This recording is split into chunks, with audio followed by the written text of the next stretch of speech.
The final program said I was retiring after 23 seasons. I was 66 years old. I had rehearsed the lead for 9 weeks, and nobody, not even my son who was directing, had asked me to retire. What confused me most was the garment bag hanging on my usual hook. My costume was inside, freshly pressed, as if someone still expected me to wear it. I closed the program, walked onto the dark stage and said, "Priya, hold the cue, please. Daniel, who authorized this?" Nobody moved for a moment. Then Lena Ortiz stepped out of the light wearing the gray rehearsal skirt for my role. "Your role?" she asked. That was when I understood the first part of it. My son had not only replaced me, he had told my replacement that I had chosen her. The Lantern Room Players occupied an old brick meeting hall in Ashbridge, Ohio. It had 98 seats if none of them were broken, a lobby narrow enough to make every opening night feel crowded, and a backstage corridor where 2 people could not pass without turning sideways. It was not glamorous, it was ours.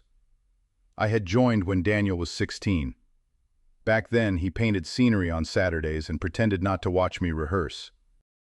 I worked payroll at a regional hardware distributor, so acting was the place where I was allowed to be untidy, loud, vain, foolish, and brave. Daniel grew up, moved away for college, came back, and spent years designing lights before the board gave him his first season as a director. The play was an invented family comedy called The North Window. I played Ada, a stubborn boarding house owner who kept solving other people's problems to avoid naming her own. Lena was my understudy. She had been with the Lantern Room for 7 years, mostly in small roles, and she was good. None of that made the program true. Daniel came down the center aisle holding his headset away from one ear. "Mom, can we do this after the run?" "No," I said, "not after the run, after this question." Priya Shah, our stage manager, remained beside the little folding table where she kept the prompt book. Priya was 52, exact without being cold, and very difficult to rush. She looked at the program in my hand. "I received the cast change yesterday," she said. "From whom?" "Daniel. The form says it was requested by you." Lena took one step toward us. "He said you wanted me to have the part." I looked at her, not at Daniel. "I never said that. I didn't know the part had been given to anyone." Her face changed before she could stop it. Pride went first, then certainty. Daniel climbed onto the stage. "We discussed your stepping back." "We discussed that I might not audition next spring." "You said you wanted to leave before people felt sorry for you." 4 years ago, after knee surgery. I also said I wanted tea. You didn't bring that either." A few people laughed and immediately regretted it. I did too. The line was quick, but the hurt was not. Priya closed the prompt book. "The company has a rule for changes after final dress," she said. "The affected performers state their consent. I record it with a board officer. Lena's first full roll call was last night, after final dress." Daniel shook his head. "The decision was made before that." "Then the record was not," Priya said. Lena sat in the front row. I remained standing because sitting felt too much like accepting an ending somebody else had written. Daniel asked everyone to take 10 minutes. The cast scattered toward the lobby, grateful for a reason to leave. Priya stayed. So did Lena. "I thought you knew," Lena said. "I believe you." "He said you had recommended me because we worked the same way." That part landed differently. Daniel had used something generous and specific enough to sound like me. I had told Lena after one rehearsal that she listened to a scene instead of waiting for her turn to speak. I had meant it. Daniel had turned it into permission. "You do work well," I said. "That isn't the same as me giving you my role." "I know." Daniel exhaled hard. "Could we please stop calling it your role? It belongs to the production." "Then the production can tell us how it changed," I said. He looked at me the way adult children sometimes look at a parent who has stopped cooperating with the family version of them. Not angry at first, disappointed as if I had broken character. Priya said she would suspend the full run until the casting question was recorded. She offered to rehearse transitions and technical cues that did not require Ada. Daniel objected, but she had already opened her notebook. I took the program home. Daniel arrived at my kitchen just after 9. He still had a pencil tucked behind one ear. When he was a boy, he used to do that with crayons and stain his pillowcases. I had the old impulse to point it out. I let the pencil stay. He did not take off his coat. "You embarrassed me in front of the company. The program embarrassed you. I read it aloud. You stopped final dress. I stopped a rehearsal that had already removed me." He leaned against the counter. "This is exactly why I didn't want to have the conversation in the middle of production." "When did you want to have it?" He did not answer. I put the program between us. "Did you ask for this sentence?"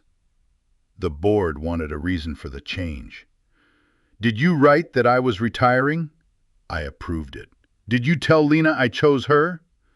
I told her you respected her work. "That was not my question." He walked to the window.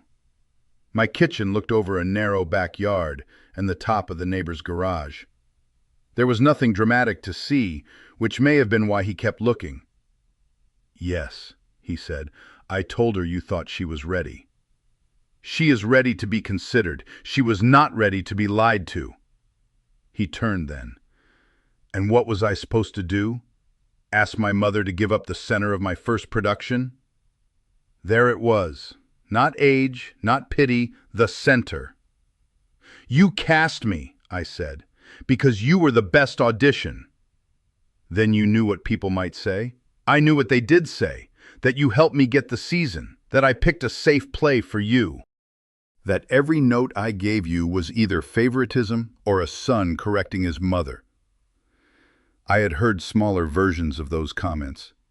Community theaters can be kind, but they are still communities. Every insecurity finds a chair. Daniel had been living with that insecurity longer than I understood. When he was 22, he designed lights for a summer production in Columbus. I drove down on closing night and sat in the back. Afterward, an older actor shook his hand and said, "Of course you understand performers. Look who raised you." Daniel smiled, but on the ride home he barely spoke. Years later, when the Lantern Room chose his season proposal, a board member hugged me in the lobby and said, "You must be so proud. We always knew this family would keep the place going." I was proud. Daniel heard an inheritance being announced. I could see that now. What I could not accept was his solution. He had treated independence as a room with only one chair.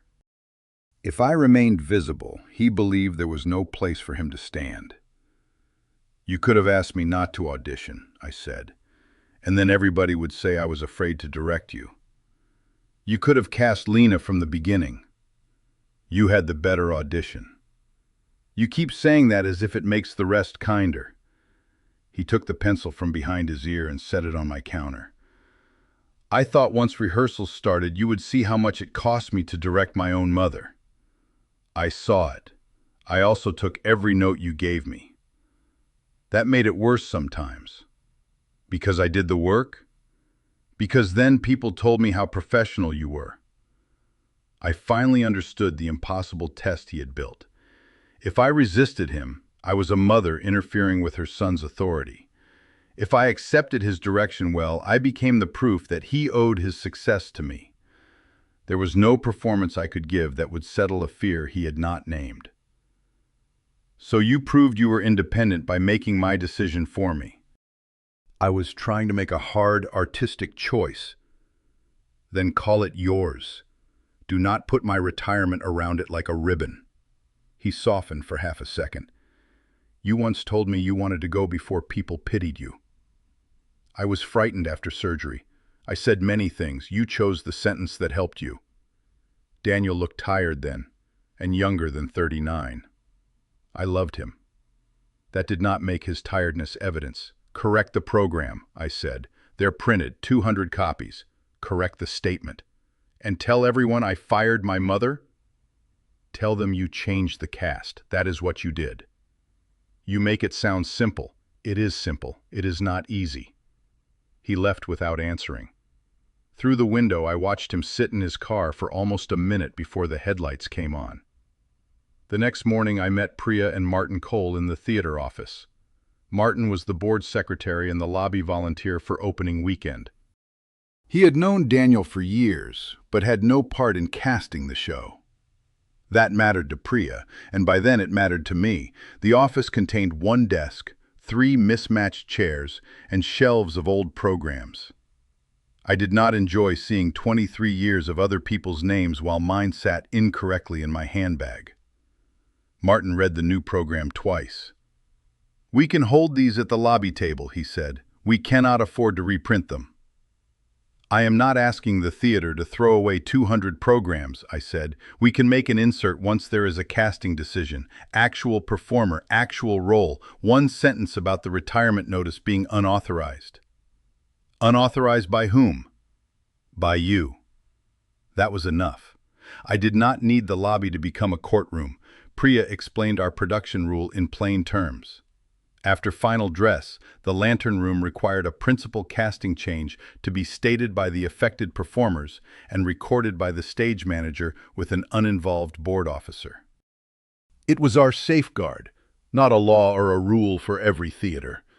We had adopted it after a director once replaced a volunteer during opening week without telling the costume team or the actor sharing most of her scenes. A late change touched more people than the person making it. "Can the board give me the role back?" I asked. "No," Martin said. "We can stop an unrecorded change. We cannot make either of you perform." That answer steadied me. No hidden authority was coming to restore my life. Lena and I still had choices to make. I placed my dressing room key on Priya's desk. "Hold this until the role is settled." "You're still a member," she said. "I know. I want the difference to remain visible." Before I left, Lena called. She asked if I would meet her at the library that afternoon. The Ashbridge Library rented a small meeting room for almost nothing. Lena was already there when I arrived, with a marked script and 2 paper cups of coffee. She had not brought the program. "I don't know what you want me to do," she said. "That makes 2 of us. If I keep the role, I look like I helped him." "You did not." "If I give it back, everyone will say I was never ready." I knew that fear. Smaller roles make people grateful in ways that can be used against them. Lena had spent 7 years carrying trays, delivering 2 lines, changing costumes in 90 seconds, and learning entire roles that nobody saw her perform. She did not owe me self-erasure to prove she was decent. "Do you want the role?" I asked. "Yes." It hurt, but it was honest. "Do you want it this way?" "No." Those are separate answers. She rubbed her thumb along the script edge.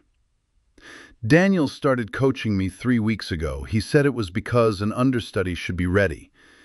Then he asked whether I thought you were getting tired." "What did you say?"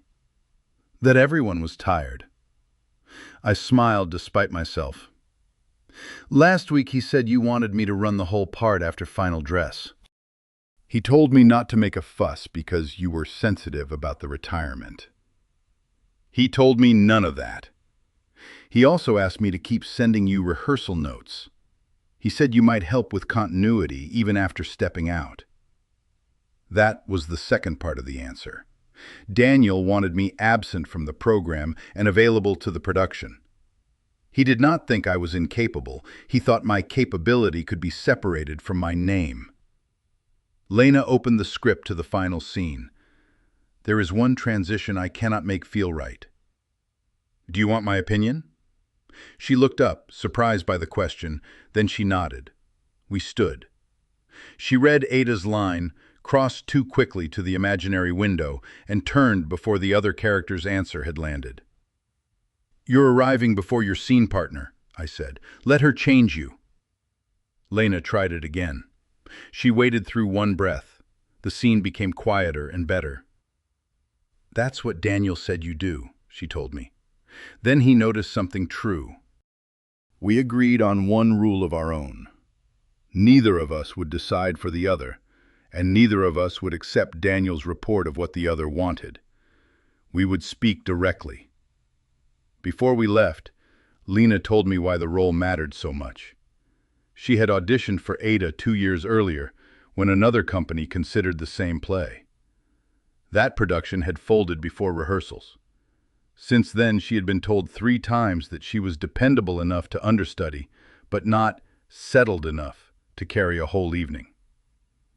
Settled means they are not afraid the audience will look away, she said. Nobody will define it because then they would have to defend it. She was not asking me to agree that the role belonged to her. She was asking me to understand why returning quietly to the understudy line would feel like confirmation of every smaller dismissal. If you keep the role, I said, I will not call you disloyal. If you keep it, she replied, I will not call you selfish. Daniel may call both of us difficult. Then he will finally be saying the same thing to each of us. As we packed up, Lena coughed into her sleeve. It was small and dry. Are you all right? Too much talking. The air at work is terrible. She worked at a county records office where the heating ran all winter, even in October. She drank water and said she was fine. I did not turn a cough into prophecy. I only noticed it. The next technical rehearsal was built around lighting and sound. Lena invited me to sit in the last row for one run. I wore ordinary clothes and kept my hands folded over my bag. Daniel saw me and announced, "Good, Mom can help us keep the original blocking." The company looked back at me. I am here because Lena invited me to watch, I said. Watching does not mean I approve the retirement notice or the casting change. It was an awkward sentence. Necessary sentences often are. Daniel pressed his lips together. Priya wrote something in her log. The run began. Lena was thoughtful and prepared. She was also pushing. I could hear her taking breath high in her chest before longer passages. By the end of the first act, her voice had roughened. During the break, I went to the backstage corridor. My garment bag still hung from the hook. I opened it. The brown wool dress had been cleaned and pressed. A card pinned to the sleeve read, "Evelyn, hold for opening." Lena's costume hung beside it, with chalk marks where the hem and waist still needed finishing. Priya came up behind me. "Daniel asked me not to release your key until after opening," she said. "Why?" "He said you might need access for notes." "Notes do not require my costume." "No." Daniel entered the corridor before either of us said more. "We need to reset," he said. I held up the card. "Did you ask wardrobe to hold this for opening?" "It is a contingency." "For what?" "For the production." "That answer has become very useful to you." He looked toward the stage where volunteers were shifting a table between scenes.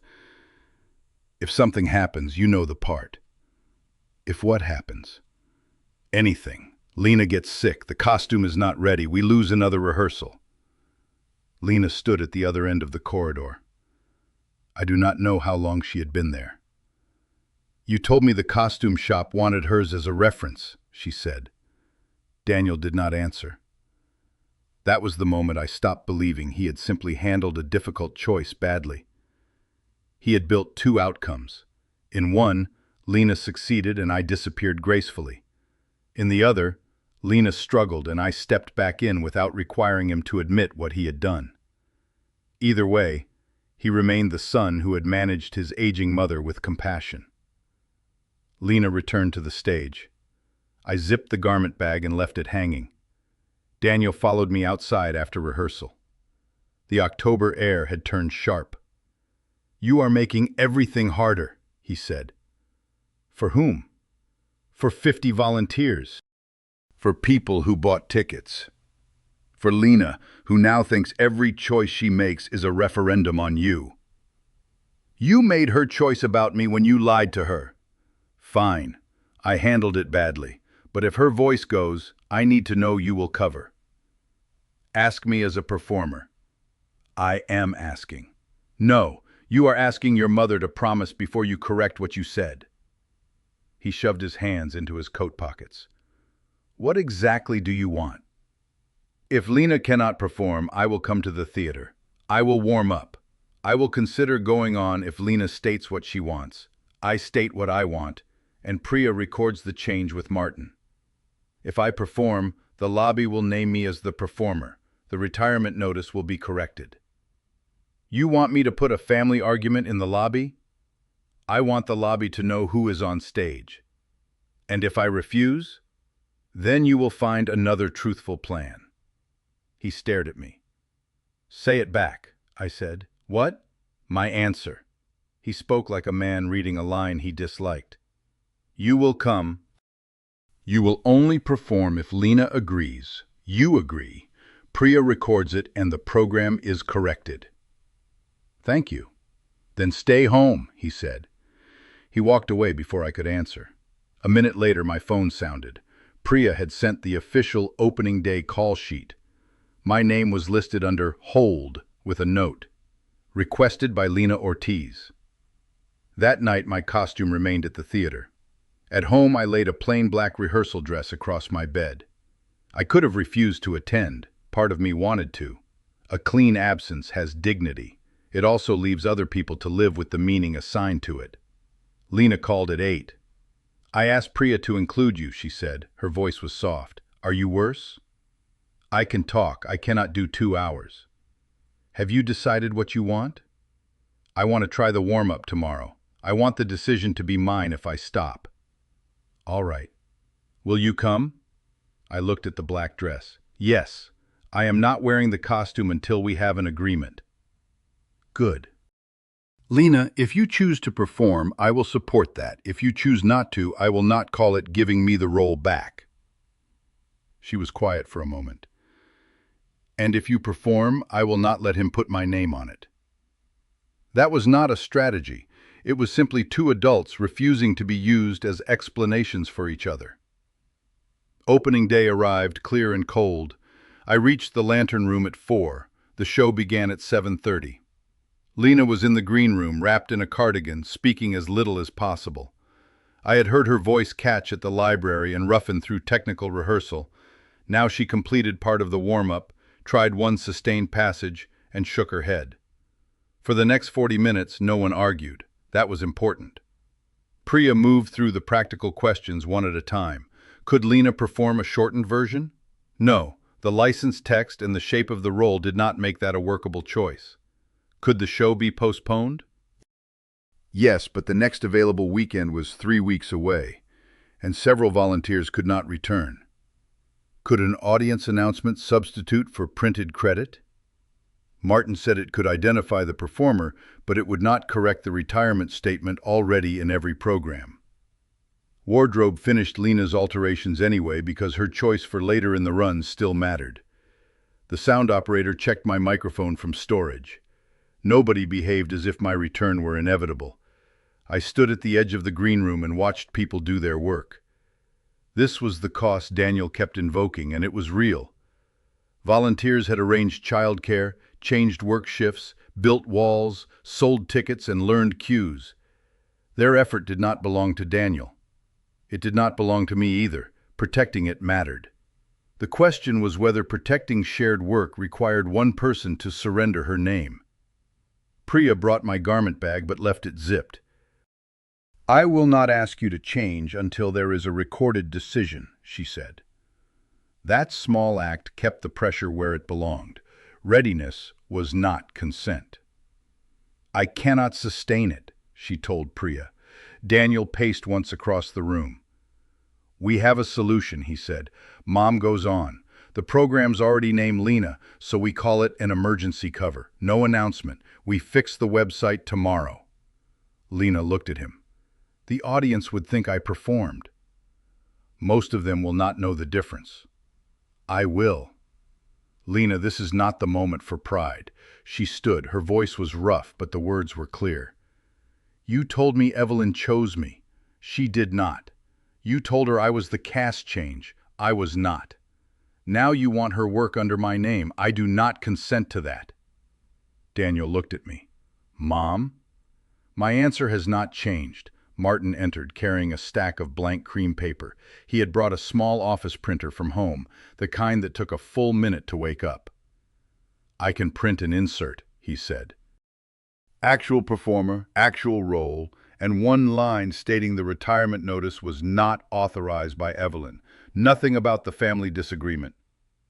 Daniel laughed once, without humor. You brought a printer to opening night? I run the lobby. I bring tape, pens, and ways to correct paper. Priya checked the clock. House opens in 15 minutes. Daniel took me into the stage wing. The set waited behind the curtain. Ada's boarding house parlor, one practical lamp, a faded rug, and the north window that gave the play its name. Beyond the curtain, lobby voices had begun to gather. If Martin holds the doors, we lose the opening, Daniel said. Possibly. You know the part, you have the costume, Lena wants you to do it. Lena wants a truthful change. This is my first season. You care more about a line in a program than the whole production? No. I care about what you are asking the whole production to stand on. He lowered his voice. I am your son. Yes. Does that count for nothing? It counts for why this hurts. It does not count as my consent. The answer cost me more than I expected. I saw his face close, and I knew there might be no conversation after the show, no quick apology, no holiday meal where we both agreed the theater had made us foolish. I also knew that if I stepped onto that stage under Lena's name, Daniel would learn that love could be made to sign anything if enough innocent people were waiting. Priya joined us. 10 minutes. Lena stood behind her. I am withdrawing from tonight because my voice will not carry the role, Lena said. I want the Saturday performance if I am able. I consent to Evelyn performing tonight under her own name. I do not consent to being credited for her work. Martin wrote it down. I said, I consent to performing tonight if the insert is in every program. I do not consent to the retirement statement. I support Lena's Saturday performance if she is able. Martin wrote that down too. Priya turned to Daniel. The playable change is ready. The lobby correction is ready. Do you accept it as director? He looked from Lena to me. Neither of us filled the silence for him. If I sign, he said, everyone will know I lied. They will know the retirement statement was not hers, Martin said. What you tell them about yourself is your choice. The lobby bell rang once. 5 minutes until the house was meant to open. Daniel took the pen. He signed the production correction, not an apology, not a reconciliation. A correction was all the moment required. Priya said, Places. I changed quickly. The brown dress fit because it had always been meant for me. Lena sat in the wing with a water bottle and my marked script open on her knees. Daniel took his place at the back of the house. Martin fed cream inserts through his slow printer, while 2 lobby volunteers placed one inside every program. The house opened 7 minutes late. When the first cue came, my hands were cold. I had performed for 23 seasons, but experience does not make betrayal disappear. It only teaches you where to put your feet while carrying it. Lena watched me from the wing. In the second act, I reached the transition we had practiced at the library. Ada crossed toward the north window after another woman finally told her the truth. My old habit was to move quickly, to control the silence. I waited. My scene partner breathed. The line reached me. Then I crossed. The audience became very still. The show was not saved by one heroic person. Priya kept the cues clean. Lena tracked the script and whispered one prompt when I lost a word. Martin managed a restless lobby. The costume team repaired a hook during intermission. Daniel gave no extra notes and did not come backstage. During the second intermission, Daniel sent one note through Priya. It said only, Act 3 pace is good, hold 2 beats before the final entrance. He did not write Mom. He did not write Ada. He gave a director's note to a performer, and Priya asked whether I wanted it before reading it aloud. Yes, I said. I took the note. That did not forgive him. It meant the production could function for one evening without using our relationship as a tool. The final act was harder than the first two. Anger had carried me into the opening. By then the anger had thinned, and what remained was sorrow. I looked toward the back of the house once and saw Daniel in the spill from the booth light, watching the stage he had wanted to make his own. For a moment I remembered him at 16, asleep in the passenger seat with blue paint on both hands after his first set build. I had driven carefully so he would not wake. Love can preserve an old picture long after the person inside it has learned to hurt you. The picture was true. So was the hurt. I delivered the last scene to my partners, not to him. At the curtain call, Lena stood with Priya in the wing. I did not pull Daniel onto the stage for a family bow. I stood between the actors who had shared Ada's scenes and bowed with the company. Afterward, patrons spoke about the play. A few asked about the insert. Martin answered, "It names tonight's cast accurately." That was enough. Daniel left before I changed clothes. Lena performed the following Saturday. Her voice had recovered enough to carry without strain, and Priya recorded her decision before the house opened. I sat in the 8th row. Lena reached the north window scene, waited for her partner's breath, and made the crossing her own. I applauded her. That mattered because justice would have been cheap if it required me to resent the woman my son had tried to use against me. The board reviewed the production after the weekend run. I did not attend the first half of the meeting because I was one of the affected performers. Martin later read the decision aloud with Daniel present. Daniel would finish the strike and his remaining administrative duties for the season.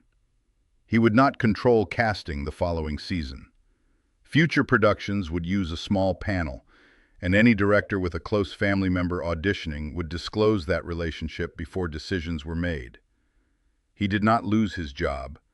There was no paid job to lose. He did not lose his home, his marriage, or his place in the family. He lost the authority he had misused. When the room cleared, Daniel remained in the auditorium. I placed my dressing room key in Priya's hand.